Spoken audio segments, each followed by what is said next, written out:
Okay, now that we've got a good interface and some core methods for our stack, let's create an implementation for this. Now, before I create a concrete class, I know that I want to have two distinct implementations for this stack interface. And I also know that those implementations are going to share some methods, or those methods will have the exact same code. I don't want to have to maintain duplicate code, so I'm going to put those methods with the shared implementations into an abstract class that that those concrete classes inherit from. Okay, so I just want to kind of get this out of the way. I want to make sure that abstract class is there before I create a concrete implementation. So I'm going to go to my package. I'm going to create a Java class. I'm going to call it abstract stack. And I'm going to make sure this implements stack.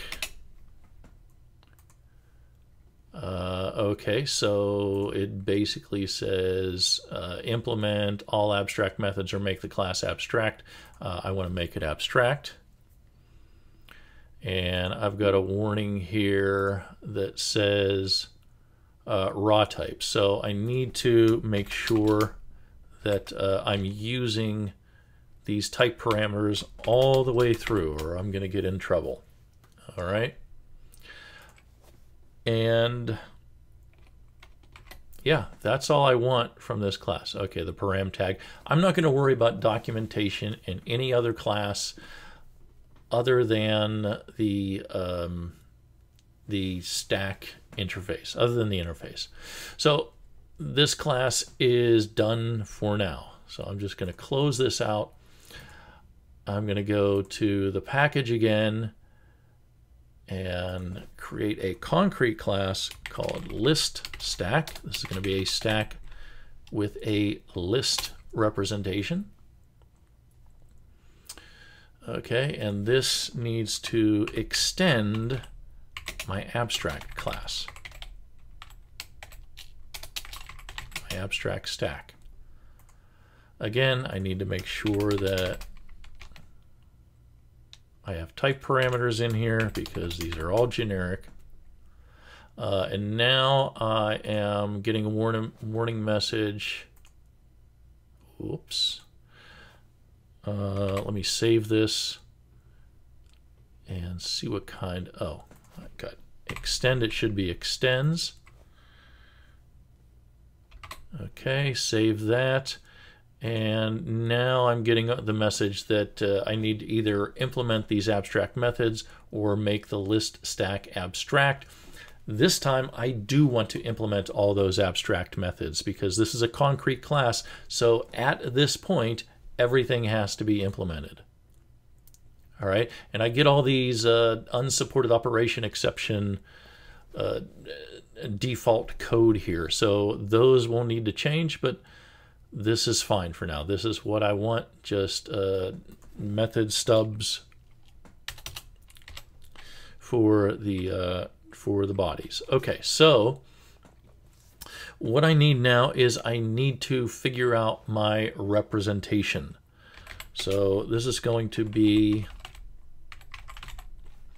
the internal representation of the stack with this particular implementation, with the list implementation. So basically, I'm looking for my private instance variables. And I know I want to implement it with a list. So one of those variables is going to be a list. And of course, it's generic. We don't want any kind of whiff of raw types.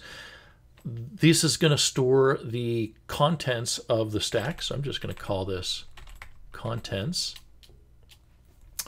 It's giving me an error because it doesn't know I want to use Java util list. And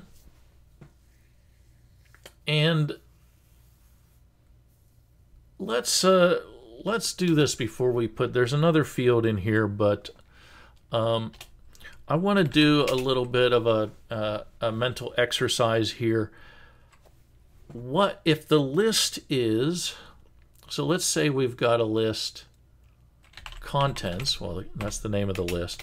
So if contents, and we'll use angle brackets for the list, if the list is ABC in it, okay, then what do we think our stack is going to look like? Well, you might guess that our stack, if the list has ABC in it, should also have ABC in it from left to right. So remember, the left element, the leftmost element in the stack represents the bottom element in the stack, and the rightmost represents the top. So, you know, we can do it this way. We can do it the opposite way too. Let's try it this way. Let's just say here, let's just say that stack equals this.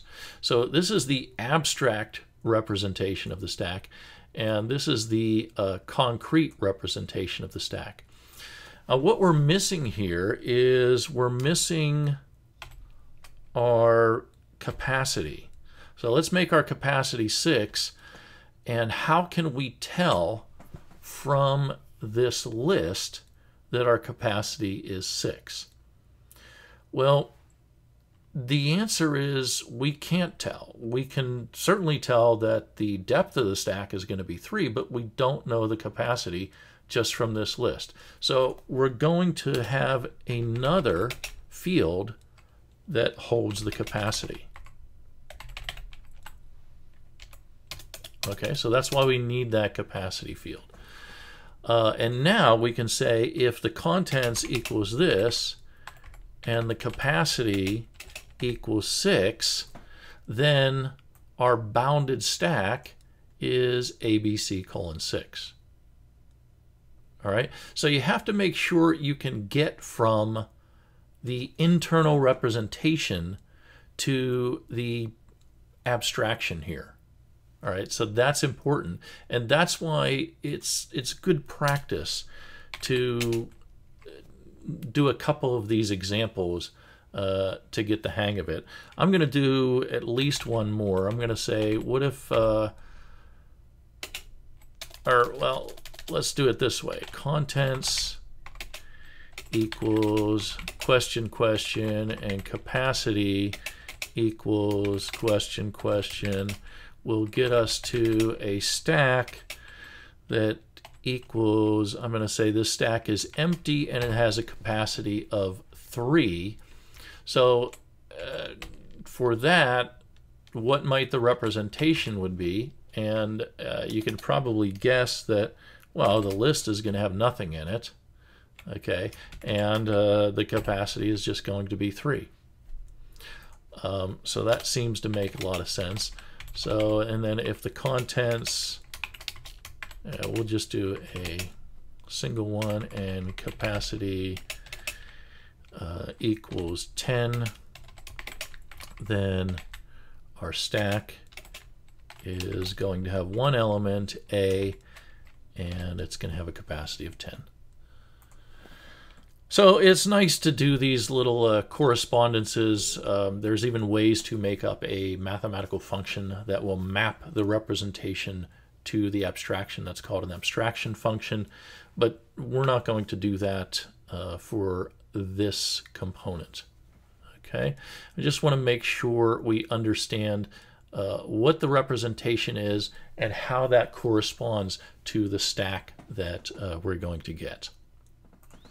All right, so having said that, the one other thing I want to put in here, I don't want to implement the methods yet, but I do want to put the constructor in here, because as of right now, this has a no argument constructor. If you don't put a constructor in a Java class, it creates a no argument constructor where the objects, the fields, get initial values. So this field would be null, this would get the value null, and this would get the value 0. We definitely don't want that. So let's put the constructor in, public list stack. It's got to be a one argument constructor, okay, that takes an integer. That integer is going to correspond to the capacity. And we're actually going to implement this. And by implementing it, we're just initializing the fields here. Contents equals new. And I could do an array stack here. I could do an array list here. I could do a linked list. I think I'm going to do a linked list.